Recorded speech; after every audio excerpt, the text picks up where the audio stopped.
Greetings, people who really like the accordion.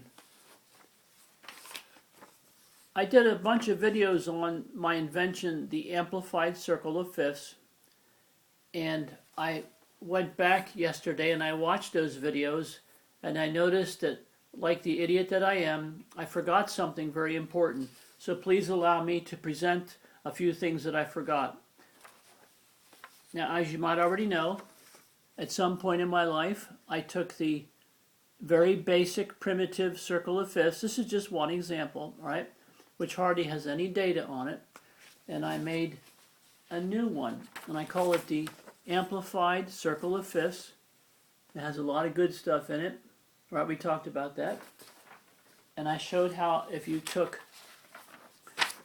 let's say, one slice out of the circle, and you isolated the slice, right, and you presented it with its opposing slice, that you would get what we call the subject slice, right, and the aggregating slice. In other words, when you choose a tonal center, let's say here a major, all right, a major chord or scale, then across from that slice, in the aggregating slice, you would have aggregating tones, chords, and scales, and I already explained that. That's basically the theme. And just like with the accordion, I showed how you have the counter bass row, the bass row, and then your chord button rows. Okay, I showed that repeatedly. Well, just like that, with your amplified circle of fifths, you have a counter major data ring, a major data ring, a minor data ring, and a diminished data ring. And this is what I forgot to tell you, and I can't believe I forgot this. When I was showing the new amplified circle of fifths, all right, when I was showing that, I explained that we had the counter major ring, the major data ring, the minor data ring, and the diminished data ring, and I said we don't have a seventh data ring, and I completely forgot to talk about it. Well, when I showed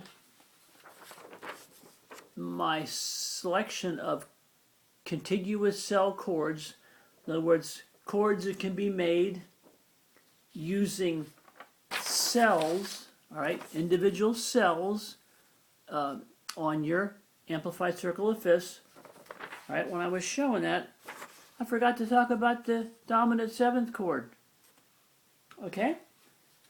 Now, if you take this full chart here, all right, and we isolate two slices, we isolate and we enlarge two slices, we're looking for the seventh chord, all right, and here's how we find it. Now see, I took this slice here, and I took this slice, and I wanted to show you that in your minor data ring, let's say you have a D, all right, that would be your bass tone, and down here in the diminished data ring, you would have an F sharp diminished. So when you take your D bass tone and add it to your F sharp diminished chord, all right, you get these tones, D, F sharp, A, C, and you get a D dominant 7 chord. And now that's my notation in my system, and here's the traditional notation. Okay? So I don't really need a 7th chord data ring because it's right there, it's handy. I thought, you know, why bother sticking one in here at this already crowded chart? I wanted to keep this as concise as possible and not clutter it up any more than we have to. Now, if you look at that chord that I just showed as a sample, you would see, all right, on notation paper, now always remember this is my clef, it's the same as the G clef, so don't be confused. You see here that your D would be your bass tone, and that comes from your minor data ring on your amplified circle of fifths. And you see your F sharp diminished chord, okay, that would be this, would be pulled or chosen from your diminished data ring. And then that's what you get. you get a D dominant 7. And you can do it with any of them. Here's the your F. Now remember, I didn't white out the minor symbol, but let's say you have an F tone here, because on the amplified circle of fifths, any one of these letters, any one of these tone names can represent a tone, a chord, or a scale. It can represent whatever it is that you need for composition and analysis. That's the beauty of it. So here you have your F. Let's cover that minor symbol. Even though it's in the minor data ring, you have your F, and then you have your chord tones, your A right there, your A diminished chord. So you say, well, I'm confused. Well, look at this. On notation paper, you would see your F bass taken from your minor data ring, and you would have your A diminished chord. Now, in tradition, they call it a triad. In my system, I call it a fifth chord. I've already made videos on that. And that's taken from your diminished data ring. So you put them together, and you have your handy dominant 7 chord. Now, that's traditional notation, and that's what you'd see in my book or my system. So there you have the 7th, and I completely forgot to talk about it. Unbelievable. Now, quickly before we go,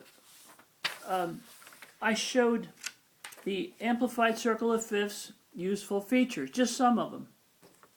And useful feature number 7 was you can determine compatible cell chords, all right, using the amplified circle of fifths. All right, I talked about that. I did a little video. And let's say you chose as your tonal center, let's say you chose as your tonal center, all right, as your root or your tonic, something from the major data ring, all right? Well, let's isolate and enlarge a couple more slices. And now we're looking at a tonal center, in other words, your subject tone, all right? Your subject tone would be taken from your major data ring. Let's say A, that's in red, all right? So we determined that if you can imagine the theoretical perfect chord, all right? Here's your A perfect chord. This is the A perfect chord, and here's your tones. They're right there. The circle of fifth shows all the theoretical perfect chords, each and every one, all around the ring. It's beautiful, right? If you combine my idea of the theoretical perfect chord with your amplified circle of fifths, you will discover that some tones, chords, and scales are more compatible with others, all right, on the chart. In other words, here's your A perfect chord, all right, I list the tones. Now you see, right below the major data ring, the tones, you have your minor chords listed, all right?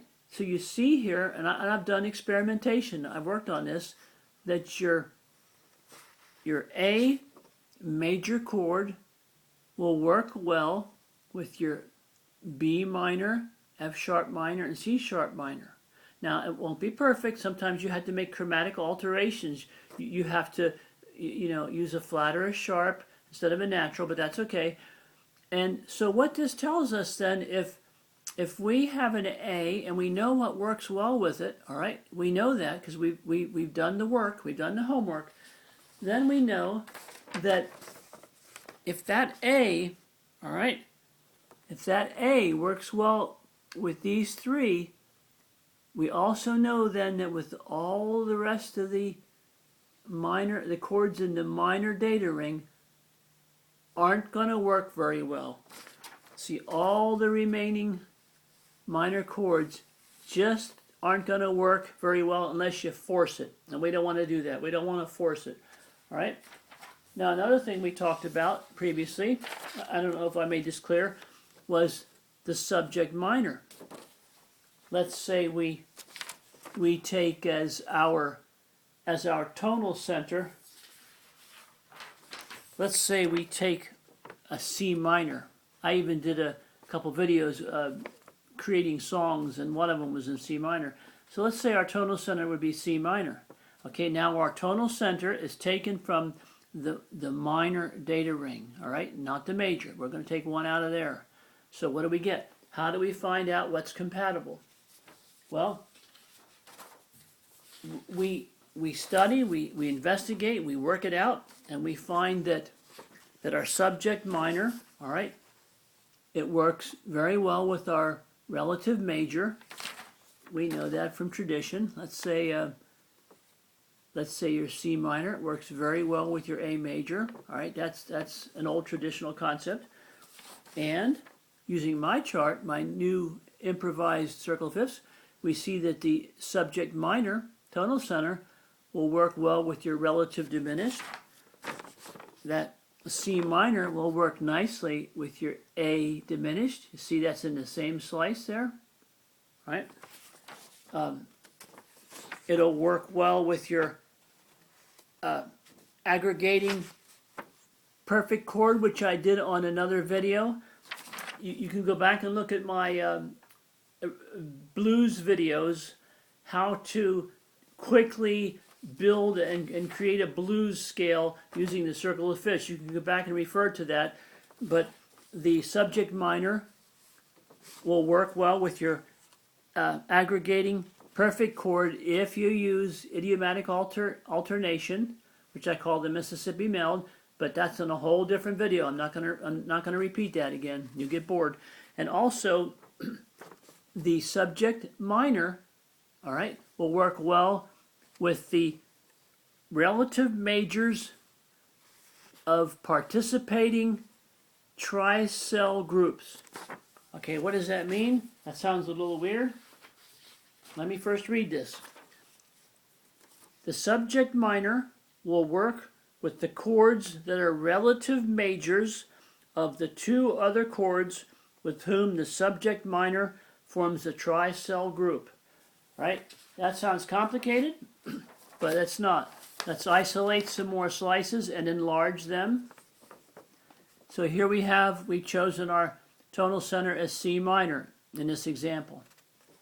Right? Now C minor forms a tricell group here. See, 1, 2, 3. It also is part of this group, 1, 2, 3, and this group, 1, 2, 3. So you look at the tricell groups, and you look up and you see the relative majors of those minor chords, all right?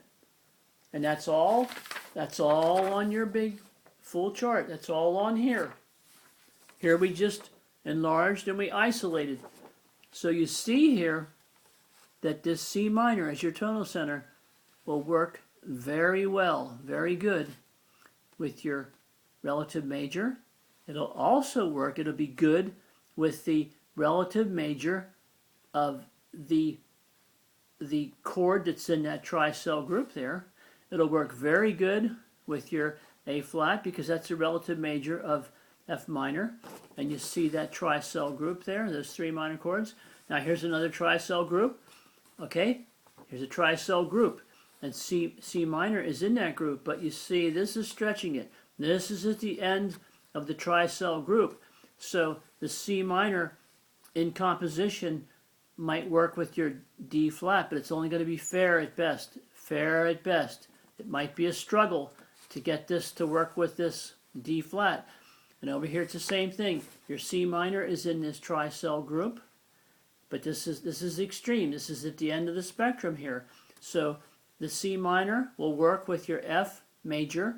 In other words, the F major is the relative major of D minor, but it's only going to be fair at best. It's going to be a struggle. You're going to have a little trouble. You have to be very creative at writing your harmonies and your melodic line, or you're going to have a little trouble. All right, so we see what'll work.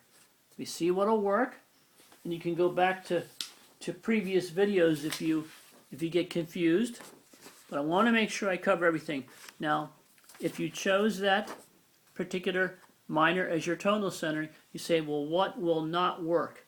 In composition, when you're performing, what isn't going to work? Well, I know from experience, from playing with this, all right, that the aggregating major chord or scale will not work with this C minor. Now what does that mean? Well, remember, this is your subject slice, all right? Your subject slice, it's a slice of the pie, a piece of the pie chart. And we have chosen from that slice our tonal center. In other words, our subject slice, all right, that's our main slice, contains the minor tonal center. So if that's the subject slice, then this is the aggregating, the opposing slice. This is the aggregating slice. And what doesn't work is this, the aggregating major chord. If you have a C minor here, and I showed this in a previous video with my toy accordion, if you have a C minor tonal center, down here you're going to have your A major chord, and it's just not going to work. It's not going to work. I already did a video on that. It's not going to work. And what else won't work? Well, the counter majors, all right, the counter majors of the relative majors perfect chord. Okay, in other words, here's the relative majors, all right, of these minors, all right? Now up here it's small, I had to squeeze it in, but this is your counter major data ring, all right? That's your counter major data ring, just like you have a counter bass row on your accordion. And these counter major chords and scales, all right, ordinarily will not work with your C minor tonal center, all right? So you see what doesn't work. The aggregating major chord, you know from looking at your chart that this isn't going to work. And you look up here on your counter major row, or excuse me, data ring, and you see the list of chords or scales, whatever, and they're ordinarily not going to work. So see, you know what will work if you choose a minor as your tonal center. If you choose a chord from your minor data ring, you will see what works, and you will find out what doesn't work. And I'm sorry it took so long, but I wanted to show you that why I didn't include a 7th chord data ring, because we don't need it. We can do it this way. All right, we can do it this way, right there. It's handy. And you can figure out, if you think it through, you can figure out what your compatibilities are when you choose a major chord as your subject or your tonal center, okay?